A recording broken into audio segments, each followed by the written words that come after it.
তো recently Facebook খুললেই একটা জিনিস খুব কমন আমি দেখতে পাচ্ছি যে সুমির বাড়ির গৃহপ্রবেশ। তো সেটা নিয়ে বিভিন্ন কন্টেন্ট ক্রিয়েটাররা বিভিন্ন রকম ভিডিও বানাচ্ছে, এমনকি যাদেরকে ইনভাইট করেছে তারা বিভিন্ন রকম ভিডিও বানাচ্ছে, মানে ঘরের বাথরুম থেকে শুরু করে বসার ঘর, শোয়ার ঘর, থাকার ঘর, খাওয়ার ঘর, মানে কোথাও কিছু বাদ নেই। আর একদল মানুষ যারা যাদেরকে ইনভাইট করেনি, যেসব কন্টেন্ট ক্রিয়েটারদের ইনভাইট করেনি, তারা তাকে মানে ছোট করার জন্য উল্টোপাল্টা বলছে যে এই করে বানিয়ে ভিডিও বানিয়ে ভাইরাল হয়েছে, সাধ্য বাড়ির ভিডিও বানিয়ে ভাইরাল হয়েছে, যার সাথে এতদিন ঘুরলো তাকে ছেড়ে দিয়ে নতুন বয়ফ্রেন্ড বানিয়ে ভাইরাল হয়েছে, মানে নানান রকম কথা।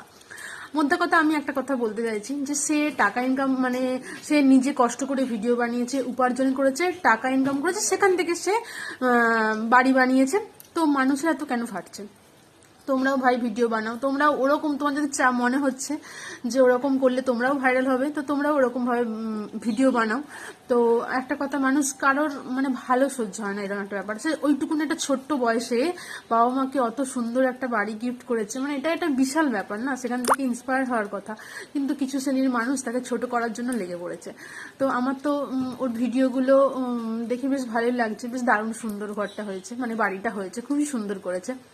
তো যাই হোক, এটাই বলার ছিল, মানে আমার ভিডিওটা যদি সুমির কাছে কোনোভাবে পৌঁছায়, তো তোমাকে মানে এটাই জানাবো যে আগামীর জন্য অনেক শুভেচ্ছা জানাবো। আর তোমার যে ঘরটা তুমি বানিয়েছো, বাড়িটা বাবা মার জন্য বানিয়েছো, আমার খুব ভালো লেগেছে, দারুণ সুন্দর হয়েছে। এগিয়ে যাও, পাশে থেকো, তোমরা পাশে থেকো, আমিও তোমাদের পাশে আছি। চলো, বাই।